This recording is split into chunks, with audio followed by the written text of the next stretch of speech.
Assalamualaikum warahmatullahi wabarakatuh. Sahabat-sahabat mahasiswa yang saya hormati, kita bertemu lagi dalam mata kuliah pengantar hukum Indonesia. Pada kesempatan ini saya akan membahas tentang hukum pidana. Ini sesuatu topik yang sangat menarik, tetapi harus saya garis bawahi di sini bahwasanya pembahasan hukum pidana pada mata kuliah pengantar hukum Indonesia ini hanya bersifat pengantar saja, hanya menjelaskan garis-garis besarnya, sementara pembahasan secara lebih rinci tentunya nanti akan disampaikan di dalam mata kuliah yang secara khusus membahas tentang hukum pidana.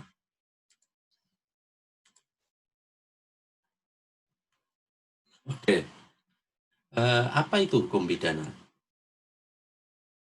Ini saya kira kita harus perlu memulai pembahasan tentang hukum pidana itu dengan mengetahui apa pengertian dari hukum pidana, agar kita bisa dengan mudah membedakan antara hukum pidana dengan hukum-hukum yang lain. Hukum pidana adalah hukum yang mengatur tentang pelanggaran dan kejahatan terhadap kepentingan umum. Jadi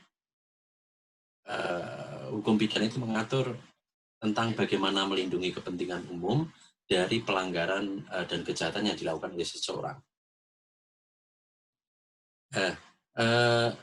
Di dalam hukum pidana ini perbuatan yang mengandung unsur pelanggaran atau kejahatan terhadap kepentingan umum itu akan diancam dengan suatu hukuman yang bersifat penderitaan. Apa yang dimaksud dengan penderitaan di sini adalah rasa tidak enak atau nistapa. Makanya di dalam hukum pidana itu macam-macam nanti bentuknya. Ada yang penjara, ada yang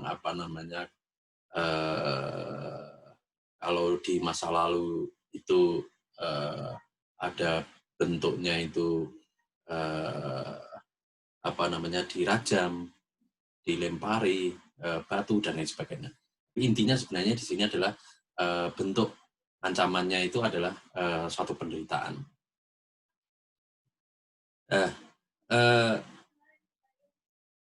Di sisi lain, hukum pidana juga sering disebut sebagai hukum yang memuat peraturan-peraturan yang mengandung keharusan, kewajiban gitu ya, atau larangan terhadap pelanggaran mana diancam hukuman berupa siksaan badan.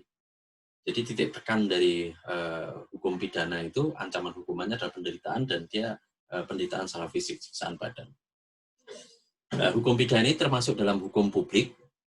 Jadi kalau Anda ingat dalam mata kuliah sebelumnya, itu hukum itu dibagi dua menjadi hukum publik dan hukum privat. Hukum pidana ini termasuk dalam ranah hukum publik karena yang diatur di dalam hukum pidana ini adalah hubungan seseorang dengan negara. Jadi pelanggaran atau kejahatan yang diatur di dalam hukum pidana itu adalah kejahatan dan pelanggaran terhadap negara, di mana negara di sini merepresentasikan kepentingan umum. Penuntut terhadap peraturan hukum pidana dilakukan oleh negara. Jadi kalau ada yang melanggar maka karena hukum pidana itu mengatur relasi antara seseorang dengan negara, maka penuntutnya adalah negara. Dalam hal ini diwakili oleh jaksa penuntut umum. Hukum pidana itu dibagi dua.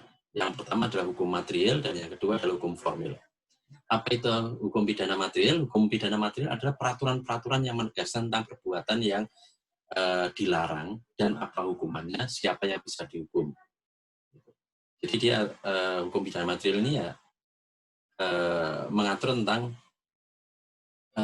perbuatan-perbuatan yang dilarang, siapa objek dari aturan itu, siapa yang bisa dikenakan terhadap aturan itu, dan berapa ancaman hukumannya. Yang kedua adalah hukum pidana formil. Apa itu hukum pidana formil? Adalah peraturan-peraturan yang mengatur tentang bagaimana cara menghukum seseorang yang melanggar dari peraturan hukum pidana material. Jadi kalau hukum pidana material itu isinya, larangan-larangannya, perbuatan-perbuatan yang dilarang dan ancaman hukumannya. serta siapa yang dikenakan sebagai objek hukum itu, sedangkan hukum pidana formil itu mengatur tentang bagaimana cara menegakkannya, bagaimana cara memproses pelanggaran hukum pidana material. Hukum pidana ini dianggap memiliki keistimewaan. Apa keistimewaannya? Itu keberadaan hukum pidana itu adalah untuk melindungi hak asasi seseorang. Ini sesuai dengan karakteristik dari hukum pidana, yaitu untuk melindungi kepentingan umum. Jadi hukum pidana dibuat untuk melindungi hak asasi seseorang, hak asasi masyarakat, hak asasi publik. Namun, nah ini yang menjadi keistimewaannya. Dalam pelaksanaan hukum pidana, bagi pelanggar hukum pidana akan dikenakan sanksi berupa nestapa atau siksaan pada dirinya. Baik berupa hukuman mati, ini kalau negara yang bersangkutan masih menerapkan hukuman mati, seperti Indonesia, penjara, kurungan, denda, yang pada akhirnya adalah merupakan pelanggaran bagi hak asasi. Jadi keistimewaannya itu hukum pidana ini dibuat untuk melindungi hak asasi seseorang, hak asasi publik, atau keadilan publik, tapi bagi yang melanggar itu juga diberi sanksi yang menimbulkan kenestapaan, siksaan. Oleh karena itu kemudian hukum pidana itu diibaratkan sebagai pedang bermata dua. Jadi dia dibuat untuk melindungi hak asasi, tapi di sisi lain juga bagi pelanggarnya itu hak asasinya juga dikurangi. Gitu. Apa saja asas dalam hukum pidana, terutama di dalam KUHP kita? Pertama adalah asas legalitas. Apa itu asas legalitas? Yakni asas yang menyatakan bahwa tidak ada perbuatan yang dapat dipidana kecuali atas kekuatan aturan pidana dalam peraturan perundang-undangan yang ada sebelum perbuatan itu dilakukan. Jadi ini asas positivisme. Jadi sebuah perbuatan tidak bisa dihukum kalau tidak ada aturan yang melarang perbuatan itu. Ada adagium nullum delictum nulla poena sine pravea lege bonali.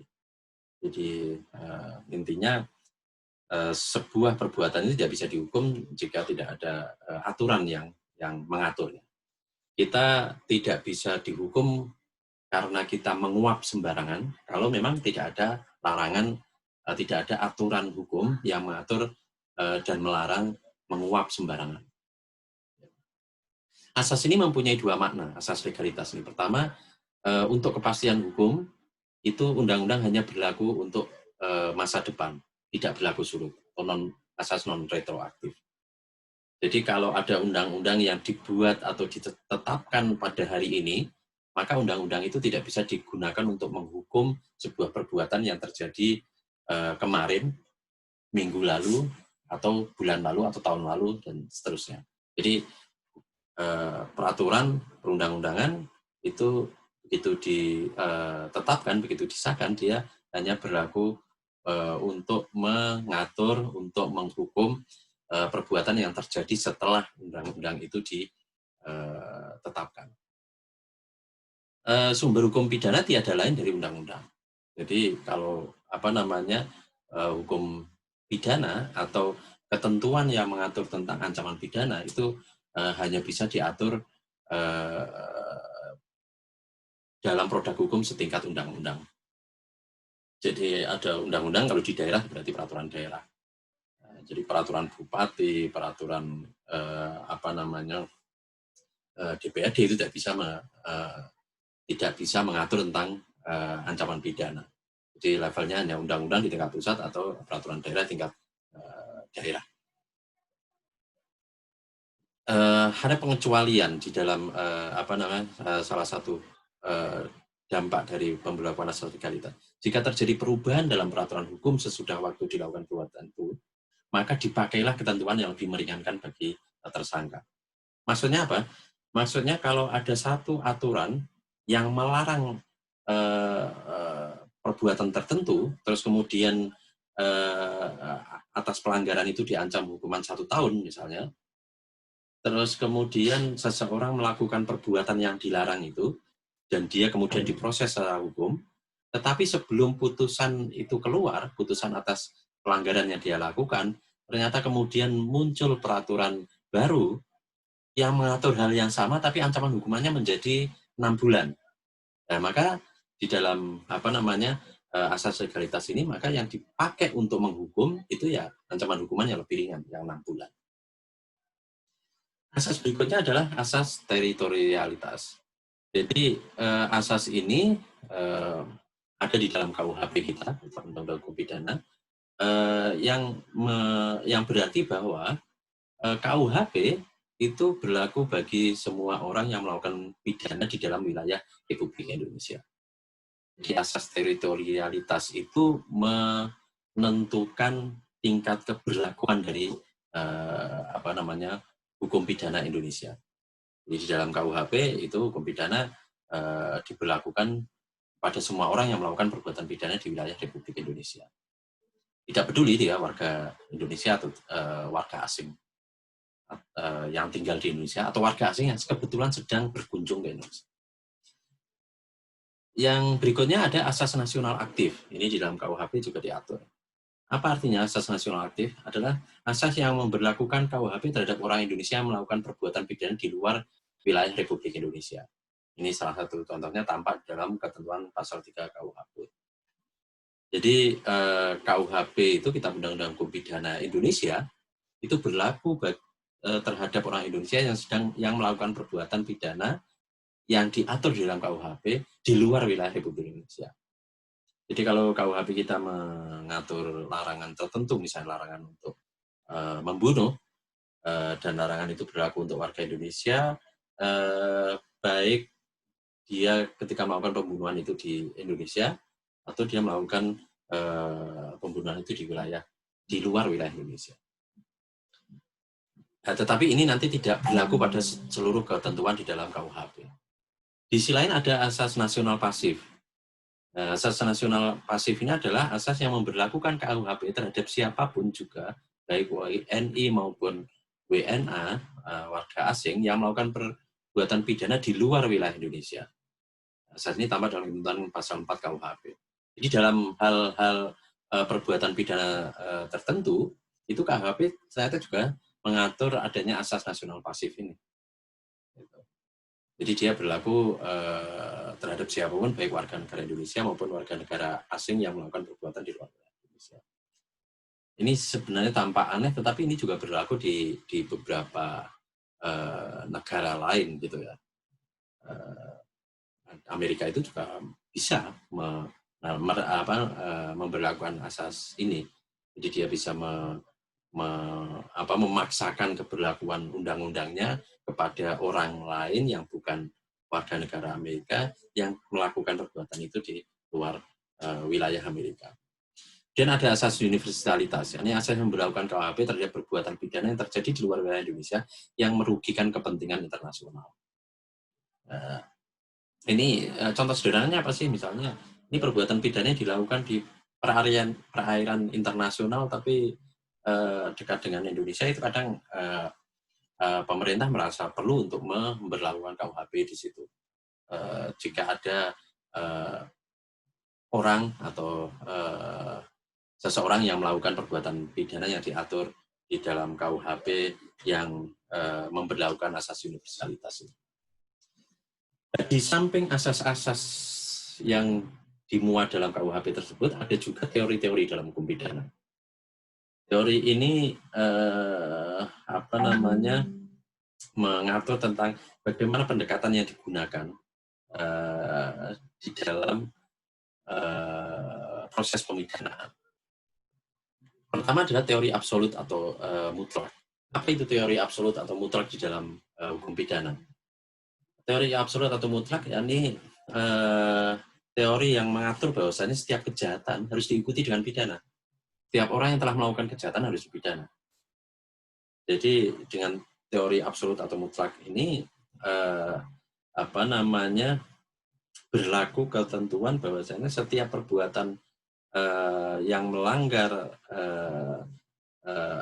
larangan-larangan yang diatur dalam hukum pidana itu harus disertai dengan sanksi pidana. tidak akan dilihat akibat-akibat apapun yang mungkin timbul sebagai akibat dijatuhkannya pidana terhadap pelaku kejahatan. Jadi hanya dilihat ke masa lampau, sedang masa depan sama sekali tidak dilihat dengan adanya perbuatan pidana tersebut. Jadi alasan untuk mempidana suatu kejahatan adalah pembalasan.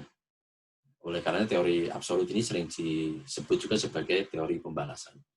Maksudnya apa? Ini contoh sederhananya misalnya, ada seorang anak yang hidup sama orang tuanya, yang misalnya orang tuanya tinggal satu, ibunya yang sudah tua, renta kayak gitu. Terus kemudian entah karena satu faktor tertentu dia melakukan perbuatan yang melanggar ketentuan pidana, misalnya entah mencuri atau apa. Nah, dia seorang anak tersebut karena dia sudah melakukan pelanggaran pidana menurut teori absolut atau mutlak, itu dia harus dihukum dan tidak peduli bahwa dia itu satu-satunya orang yang bertanggung jawab untuk merawat ibunya. Atau juga tidak dilihat bahwa dia ini masih punya masa depan yang mungkin akan berguna bagi masyarakat, bagi bangsa, bagi negara. Pokoknya karena dia melakukan pelanggaran pidana ya harus dihukum, kira-kira begitu. Harus dibalas gitu. Tindakannya yang merugikan kepentingan umum itu harus dibalas, tidak ada alasan pemaaf. Yang kedua adalah teori relatif atau nisbi. Menurut teori ini, suatu kejahatan tidak mutlak harus diikuti dengan suatu pidana. Dalam suatu kejahatan perlu dipersoalkan apakah manfaat pemidanan bagi pelaku kejahatan, baik bagi masyarakat maupun bagi si pelaku kejahatan itu sendiri. Jadi ini berbeda dengan yang teori absolut tadi. Kalau teori absolut itu teori pembalasan, pokoknya setiap ada perbuatan pidana dilakukan harus hukum. Nah, kalau yang teori relatif ini tidak semutlak itu gitu ya. Jadi untuk menghukum itu nanti harus diikuti dengan pertimbangan apakah hukuman ini akan bermanfaat. Apakah ketika si anak tadi dihukum itu dia hukuman itu akan bermanfaat.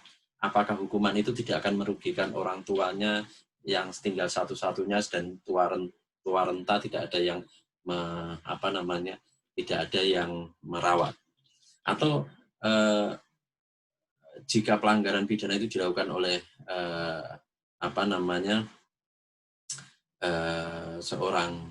seorang anak yang meskipun dia anak tapi sudah cukup umur misalnya, dia nggak dilihat apakah hukuman yang akan dijatuhkan kepada anak itu akan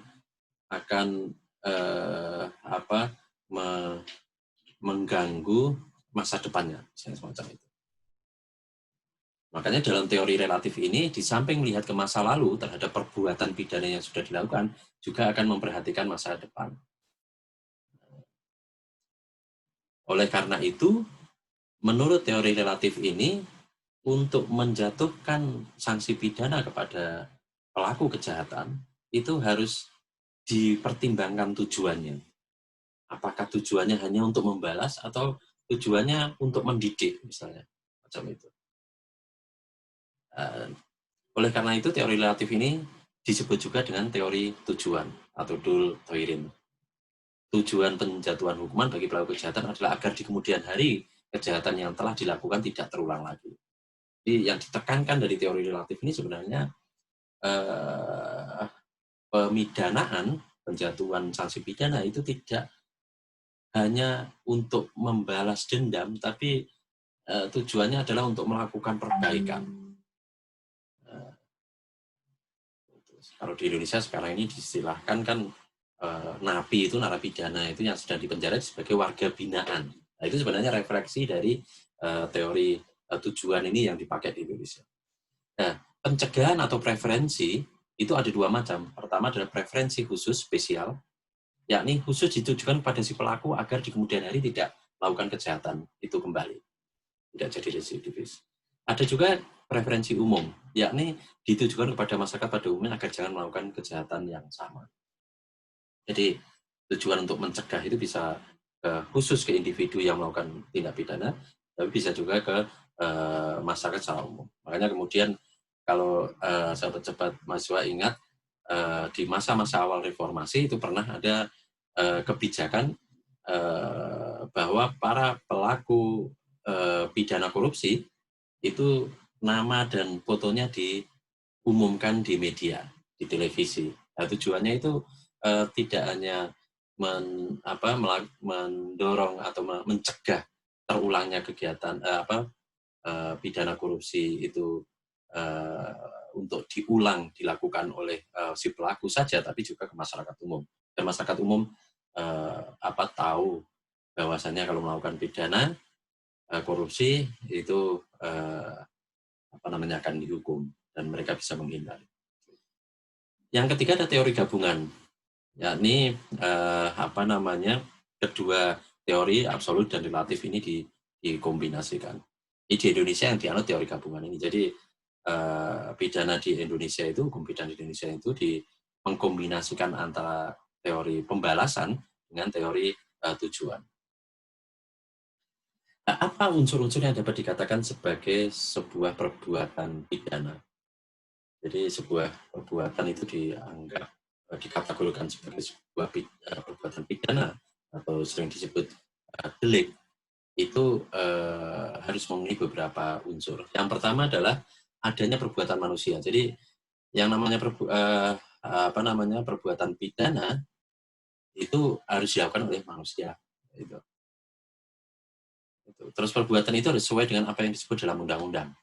Jadi unsur-unsurnya itu harus sesuai dengan unsur-unsur yang diatur dalam undang-undang. Misalnya di undang-undang itu disebut bahwasanya diatur setiap orang dilarang kencing sembarangan di wilayah yang bertanda khusus.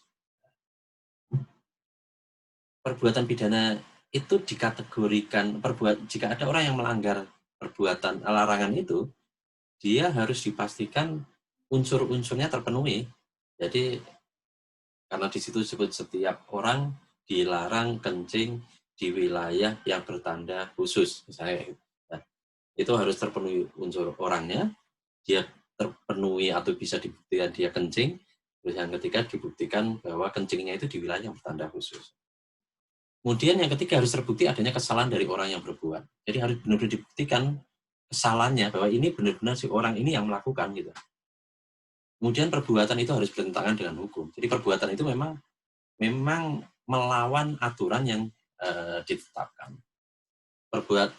Terhadap perbuatan itu harus tersedia ancaman hukumannya di dalam undang-undang.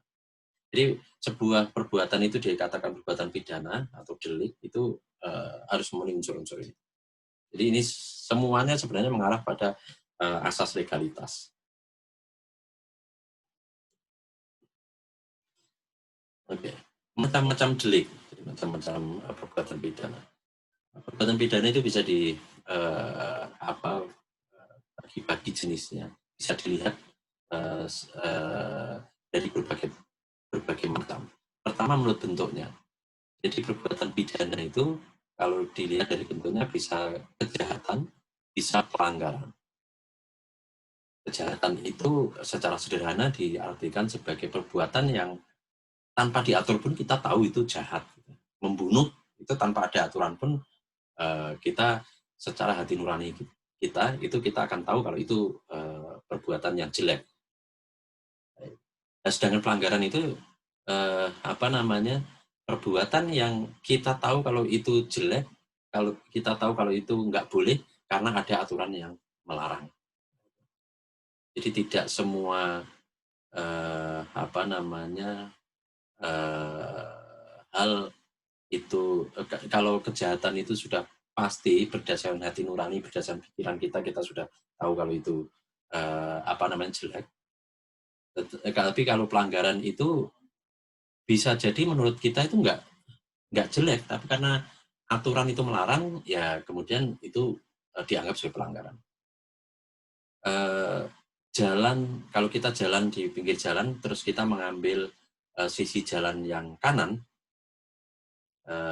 itu sesuatu yang mungkin menurut kita nggak jelek, tetapi karena aturan mengatakan kita kalau jalan kaki di pinggir jalan itu harus mengambil sisi kiri, ya maka kalau kita ngambil sisi kanan itu melanggar. Kira-kira begitu. Yang kedua itu macam-macam delik dilihat dari sifatnya. Jadi di sini ada dua, kesengajaan sama kelalaian. Kesengajaan itu apa? Suatu perbuatan dilakukan dengan sengaja dan diketahui dan dikehendaki akibatnya oleh si pelaku. Sedangkan kelalaian itu suatu perbuatan dilakukan karena kekurang hati-hatian atau lalai dari si pelaku sehingga menimbulkan akibat yang sesungguhnya tidak dikehendaki. Jadi kalau kesengajaan itu ada intensi, ada niat. Kalau di sini nih yang kelalaian itu nggak ada niat sebenarnya. Kita jalan bergandengan sama pasangan, kita bergurau, kemudian kita dorong pasangan kita, ternyata pasangan kita itu terjatuh masuk ke got sehingga dia luka. Nah itu kelalaian. Tapi kalau kesengajaan itu kita memang punya unsur, wah ini saya lagi marah sama pasangan ini, jelomprong kayak, nah itu kesengajaan. Jenis ketiga dari delik atau dari perbuatan pidana itu bisa dilihat dari cara penuntutannya. Ada delik aduan sama ada delik biasa. Delik aduan itu adalah perbuatan pidana yang bisa diproses tapi harus berdasarkan aduan dari pihak yang berkepentingan atau korban gitu ya. Dan delik biasa itu ya tanpa harus adanya aduan, negara harus melakukan pengusutan. Nah, ini biasanya delik aduan ini pencemaran nama baik ini yang marak gitu ya, di era sekarang ini. Ada orang yang update status kemudian menyinggung seseorang tertentu gitu. Itu delik aduan. Jadi seorang yang merasa berkepentingan, orang yang merasa dirugikan itu harus mengadukan. Kalau delik biasa itu ya perbuatan pidana yang bisa diproses secara hukum tanpa perlu adanya aduan dari pihak lain. Misalnya pencurian itu tanpa adanya aduan dari korban itu tetap harus diproses. Korupsi itu tanpa adanya aduan dari korban juga harus tetap diproses karena itu delik biasa. Kemudian macam berikutnya adalah jenis berikutnya adalah menurut jumlahnya, yaitu ada delik tunggal, ada delik jamak. Delik tunggal itu yakni satu perbuatan pidana yang terdiri hanya dari satu perbuatan saja, hanya ngutil, mencuri diam-diam. Atau dia delik jamak. Jadi satu peristiwa pidana yang terdiri dari beberapa perbuatan. Membunuh, ada pembunuhan, tapi pembunuhan itu diikuti dengan sebelum dibunuh disiksa dulu, diperkosa dulu. Nah, itu delik jamak. Dan satu peristiwa pidana itu terdiri dari beberapa perbuatan yang masing-masing bisa dituntut. Masing-masing bisa dituntut. Nah, ini kalau di Amerika itu sering, kalau kita lihat di film-film itu, satu orang yang melakukan perbuatan dalam sebuah peristiwa pidana, dia dituntut dengan bermacam-macam delik. Di Indonesia juga banyak ini, kasus semacam ini. Jadi satu orang melakukan atau terlibat dalam sebuah peristiwa pidana, tapi dia diancam dengan delik. Mulai dari ancaman kekerasan, pemerkosaan, baru sampai pembunuhan. Jadi 3, kemudian ancaman hukumannya diakumulasi. Tapi kalau di Amerika itu ekstrim, kadang-kadang hukumannya bisa lebih dari 100 tahun karena masing-masing ancaman hukuman ini dijumlah. Macam delik berikutnya adalah menurut tindakannya. Ada delik material, ada delik formil. Apa itu delik material? Delik material adalah perbuatan pidana yang itu baru bisa dikatakan terbukti kalau perbuatan itu telah ada. Jadi dilihat dari hasilnya. Sedangkan delik formil itu tidak melihat hasilnya, tapi melihat prosesnya. Contohnya apa sih? Nah, kalau teman-teman misalnya melihat di dalam, ini contoh ya, di Undang-Undang Pemilu, itu diatur dalam salah satu ancaman pidananya, pasal pidananya itu bahwasanya barang siapa yang melakukan perbuatan yang menyebabkan berubahnya hasil pemilu. Nah, itu delik material. Jadi yang diukur nanti pelaku itu terbukti atau tidak itu dilihat dari perbuatannya itu menghasilkan berubahnya hasil pemilu atau tidak. Kalau yang delik formil itu dia tanpa harus melihat hasilnya, yang penting prosesnya yang diatur itu dia lakukan, proses-proses yang dilarang itu dia lakukan, itu dia sudah bisa dikenakan ancaman pidana. Misalnya barang siapa merubah hasil penghitungan suara. Nah, merubah hasil penghitungan suara itu sepanjang dia terbukti dia ngotak-atik ya gitu, itu dia sudah kena, meskipun belum tentu hasil otak-atikannya itu aman sampai ke hasil pemilu ditetapkan. Yang terakhir adalah macam-macam delik dilihat dari ada atau tidaknya perbuatan. Jadi ada delik komisi, yaitu delik yang dilakukan dengan perbuatan, sama delik omisi, delik yang atau perbuatan pidana yang terjadi karena si tersangka atau si orang yang dituduh melakukan ini melanggar itu, dia tidak melakukan sesuatu sebenarnya. Jadi dia membiarkan atau mengabaikan sesuatu yang diperintahkan oleh undang-undang. Ini disebut juga dengan delik pasif. Apa sih contohnya? Kalau delik komisi jelas ya, ada ketentuan, misalnya ada norma pidana yang mengatur, yang melarang pembunuhan. Kalau dia membunuh, nah itu dia melanggar dan bentuk perbuatan pidana itu disebut delik komisi. Nah, tapi kalau delik omisi ini contohnya ada norma atau ada aturan yang mengatur bahwasanya setiap orang yang mengetahui terjadinya sebuah tindak pidana, maka dia wajib melaporkan kepada pihak berwajib misalnya. Nah, misalnya aturannya semacam itu. Nah, kalau ada orang yang melihat, mengetahui adanya satu tindak pidana, ternyata dia diam saja, dia kena delik omisi. Jadi meskipun dia nggak melakukan pidananya itu, dia hanya diem aja, itu kena. Itu namanya delik omisi. Nah, berikutnya adalah alasan penghapus hukuman. Jadi di dalam hukum pidana itu ada beberapa faktor, ada beberapa alasan yang menyebabkan perbuatan pidana yang dilakukan itu tidak bisa ditegakkan. Yang pertama adalah karena sebab dari diri sendiri. Nah, maksudnya apa? Ya ini perbuatan yang dilakukan oleh orang yang tidak dapat dipertanggungjawabkan dalam melakukan perbuatan karena akalnya belum sempurna atau gila. Kalau dalam hukum Islam, hukum fikih ini disebut mukallaf. Syarat hukum itu bisa ditegakkan, bisa dikenakan kepada seorang itu harus mukallaf. Makanya sudah cukup umur dan tidak gila. Kalau orang gila mah bebas, bahasa sekarang itu.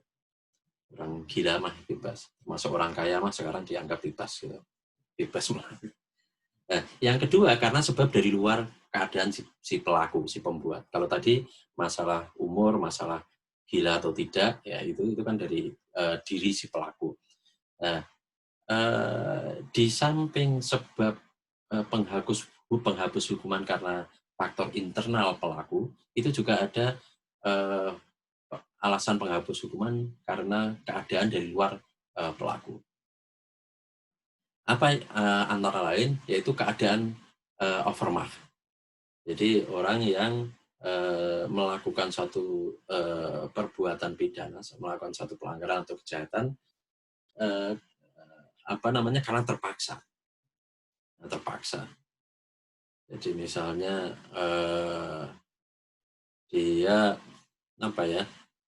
misalnya seseorang tersesat di hutan, terus kemudian dia sudah kehabisan bekal makanan, kemudian dia melihat seekor hewan yang hewan itu sebenarnya masuk dalam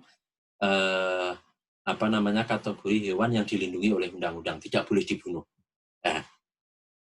Kalau si orang itu membunuh hewan itu untuk dimakan, karena dia sudah kelaparan, dia nggak punya bekal dan itu dia berada dalam kondisi overmark, dia bisa dihapus ancaman sanksi atas perbuatan yang dilakukan.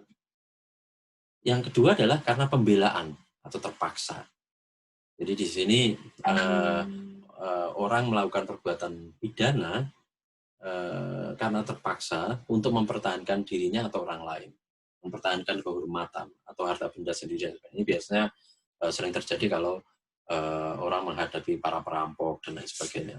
Jadi dia mempertahankan diri dan menyebabkan perampok itu terluka atau terbunuh dan sebagainya. Itu dia bisa dihapuskan ininya. Meskipun sekarang ini banyak kasus kemarin terjadi di Depok ya, itu orang yang akan dibegal, terus dia mempertahankan diri, melawan, duel, begalnya meninggal, malah si orang yang mau dibegal ini malah diproses secara pidana, dihukum. Itu juga ngawur itu. Terus kemudian yang ketiga adalah melaksanakan peraturan perundang-undangan. Jadi apa maksudnya di sini? Orang melakukan perbuatan yang dilarang di dalam KUHP, tetapi dia melakukan itu karena perintah undang-undang. Nah, ini juga dimaafkan, tidak bisa dihukum. Yang terakhir ada melaksanakan perintah yang diberikan kepada pegawai dengan sah. Jadi misalnya orang kan nggak boleh dilarang kan merampas hak orang lain, merampas hak milik orang lain. Tapi kalau itu dilakukan oleh pegawai KPK yang sedang melaksanakan tugas, melakukan penyidikan, kemudian dia menyita barang bukti yang dimiliki oleh orang yang sedang diproses itu, nah itu nggak apa-apa, ya dimaafkan. Jadi itu alasan.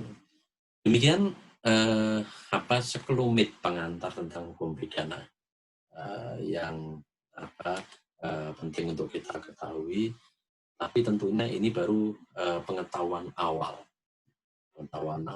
dan untuk mempelajari lebih lanjut kita sahabat-sahabat semua perlu mempelajari lebih dalam lagi dalam mata kuliah khusus nanti tentang hukum pidana. Demikian, mohon maaf kalau ada kekurangan dan kesalahan. Kalau ada pertanyaan silakan disampaikan melalui kolom komentar. Assalamualaikum warahmatullahi wabarakatuh.